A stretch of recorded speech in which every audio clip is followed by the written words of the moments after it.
Underworld lady डॉनमध्ये आपलं पुन्हा एकदा हार्दिक स्वागत. अशाच काही अंडरवर्ल्डच्या साम्राज्ञीची ओळख आपण करून देणार आहोत.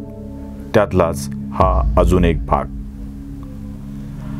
करीम लाला हे नाव तुम्ही ऐकलं असेल. करीम लाला कुख्यात गँगस्टर आणि इंदिरा गांधीला करीम लाला भेटल्याची बातमीही तुम्ही वाचली असेल. यावरून बरंच रणकंदन माजलं. करीम लालाच्या इंदिरा भेटीची चर्चा देखील झाली. पण आता मी तुम्हाला अजून काही अशा भेटी सांगणार आहे ज्या भेटीने त्या स्त्रीचं आयुष्यच बदलून गेलंय. करीम लालाला भेटलेली ही स्त्री आणि तिचं बदललेलं आयुष्य याविषयी आपण बोलणार आहोत. कथेचं नाव आहे बडी घरवाली आणि आपल्या आजच्या कथेची नायिका आहे गंगूबाई. कामाठीपुरा मुंबईच्या गर्भातलं असं एक स्थळ जिथे शरीराचा रोज बाजार भरतो. याच कामाठीपुऱ्यात गुजरातमधून एक पोरगी येते आणि तिला धंद्याला लावलं जातं. नवं पाखरू असल्यानं अनेकांची मागणी होत असते. अशातच एका पठाणाची विखारी नजर या पोरीवर पडली आणि त्यानं या पोरीला अक्षरशः ओरबाडलं. तो वाटेल तेव्हा येत असे आणि वाटेल तसा चुरगाळत असे. तिच्या आयुष्याची आणि शरीराची दुर्दशा करून पैसे न देता तो निघूनही जात असे. कोणीच काहीच बोलू शकत नव्हतं. त्याला विरोधही करता येत नव्हता, कारण तो होता करीम लालाचा माणूस.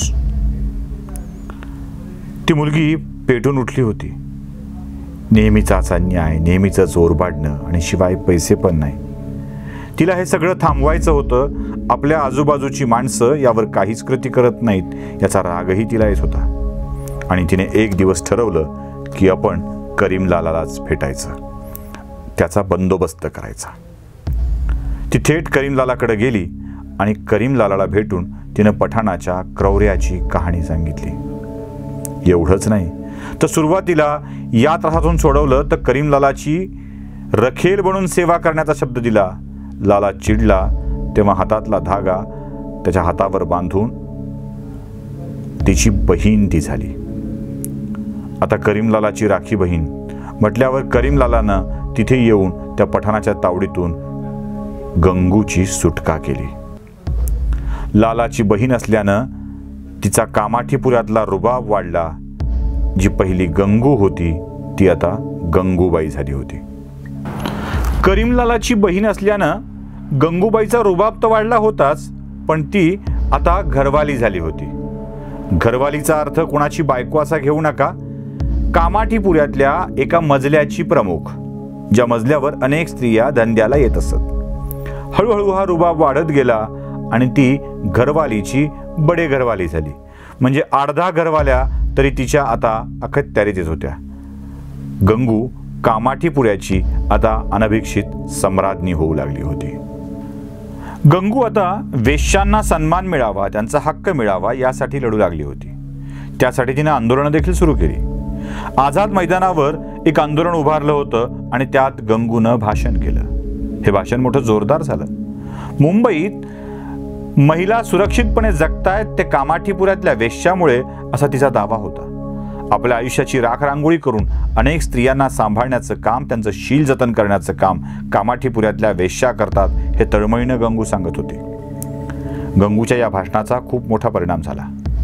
राजकारणी देखील आता कामाठीपुऱ्यातल्या समस्यासंबंधी गंगूला बोलू लागले. मधल्या काळात कामाठीपुऱ्यामध्ये एक इंग्रजी शाळा सुरू करण्याचं गाठलं. शाळेची इमारत देखील उभारली. कामाठीपुऱ्याला लागूनच ही शाळा होती आणि शाळेत प्रवेशाचा रस्ता हा कामाठीपुऱ्याच्या एका इमारतीपासूनचा होता. शाळेच्या प्रशासनाला ही इमारत इथे नको होती, कारण शाळेत येणाऱ्या मुलांना वेश्यावस्थेतून यावं लागलं तर कुठले संस्कार होतील असा प्रश्न देखील विचारला जाऊ लागला. इथली वस्ती हलवावी म्हणून आंदोलन सुरू झाली. त्यासाठीची मागणी वाढली. वेश्यांनी स्थलांतर करायचंच नाही असा निर्णय घेतला आणि गंगूबाई देखील याच वेश्यांच्या पाठीमागं उभा राहिली. आता गंगूबाईंचं आंदोलन सुरू होतं आणि तिकडून राजकीय दबाव देखील सुरू होता. गंगूबाईंनी एक मोठा निर्णय घेतला. याच आंदोलनामुळे गंगूबाई अधिक प्रभावी झाली होती. आता आपलं म्हणणं राज्यातलं सरकार ऐकत नाही तर केंद्रात जायला हवं असं गंगूबाईला वाटलं आणि गंगूबाई थेट भारताच्या पंतप्रधानांना, त्यावेळेसच्या पंतप्रधानांना म्हणजे पंडित जवाहरलाल नेहरूंना भेटली. त्या दोघांच्या मधला संवाद फारच रंजक आहे आणि तुम्हाला आश्चर्य वाटायला लावणारा. पंडित नेहरू आणि गंगूबाईंची भेट झाली तेव्हा त्यात पंडित नेहरूंनी गंगूबाईला प्रश्न विचारला, तुला चांगला नवरा आणि काम मिळालं असतं पण तू या धंद्यात का आलीस? गंगूबाई देखील तितक्याच तत्परतेनं पंडित जवाहरलाल नेहरूंना म्हणाली, खरं आहे तुमचं, तुम्ही मला मिसेस गंगू जवाहर नेहरू करायला तयार असाल तर मी हा धंदा लगेच सोडायला तयार आहे. नेहरू चिडले, साहजिक होतं, पण त्यांना गंगूची भूमिका समजली आणि त्यांनी गंगूच्या विषयात लक्ष घालायचा शब्द दिला.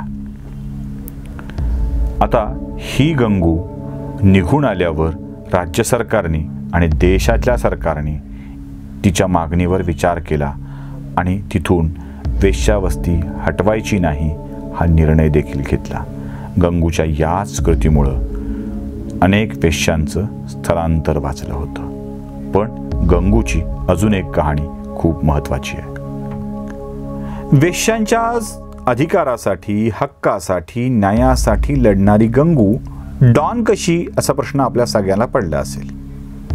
खरं तर गंगूविषयी जे आत्तापर्यंत कळलंय, समजलंय, सांगितलं गेलंय ते सगळं चांगलंच आहे. मग ती डॉन कशी? खरं तर गंगूच्या जीवनाचा हा एक वेगळाच पैलू आहे आणि तो आपण आता जाणून घेऊया. गंगूबाई धाडसी होती. गंगूबाई लोकांच्या अन्यायासाठी काम करायची. गंगूबाई वेश्यांसाठी काम करायची. हे जितकं खरं तितकंच गंगूची आणखी एक प्रतिमा जी कधीच आपण ऐकली नाही, कधीच आपण पाहिली नाही. गंगूबाई एक कोठेवाली होती. पहिल्यांदा घरवाली होती, पुन्हा बडे घरवाली झाली होती. बडे घरवाली गंगूबाई हजारो मुलींच्याकडून वेश्या व्यवसाय करून घेत होती. या सगळ्याच मुली राजी खुशी आल्या असतील असं नाही. काहींना बळजबरीनं आणल्या गेलं होतं, काहींना फसवून आणल्या गेलं होतं आणि यांच्याकडून त्यांची इच्छा असो अथवा नसो धंदा करून घेतला जात होता. यासाठी गंगूबाई आपला करारीपणा, आपली गुंड प्रवृत्ती वापरत होती. गंगूची एक मानलेली मुलगी आहे, बाबी तिचं नाव, आणि ही बाबी आपल्या आईविषयी खूप काही गोष्टी सांगते. गंगूबाई बिनधास्त विड्या ओढायची, शिवीगाळ करायची, पान खायची, दारू प्यायची आणि सगळ्यात मोठी गोष्ट म्हणजे ती जुगार खेळत बसायची. हजारो बायकांना काबूत ठेवण्यासाठी जो संपर्क करायला हवा तो सगळा संपर्क गंगूबाई करत होती. अर्थात अंडरवर्ल्ड, गुन्हेगार यांच्याशी गंगूबाईंचे संबंध खूपच उत्तम होते. म्हणूनच गंगूबाई एक डॉन देखील होती. गंगू, तिचं नाव गंगू नव्हतं, तिचं नाव गंगा.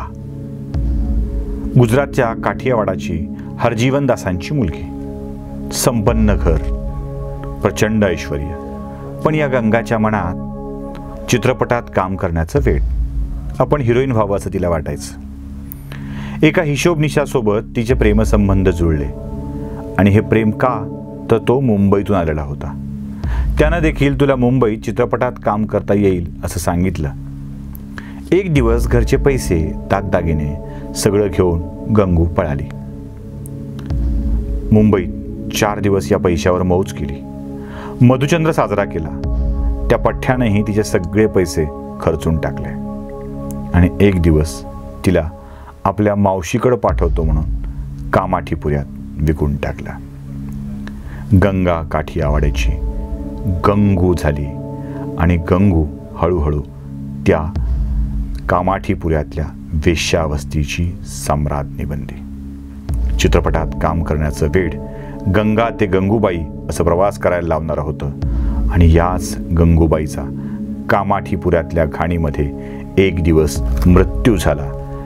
गुजरातमधली एक ज्योती अशीच आपल्या केवळ चित्रपटातली अभिनेत्री होण्याच्या भावनेनं कामाठीपुऱ्यात अडकली आणि त्याच दलदलीत तिचा मृत्यू झाला. तिचा दिवा विझला.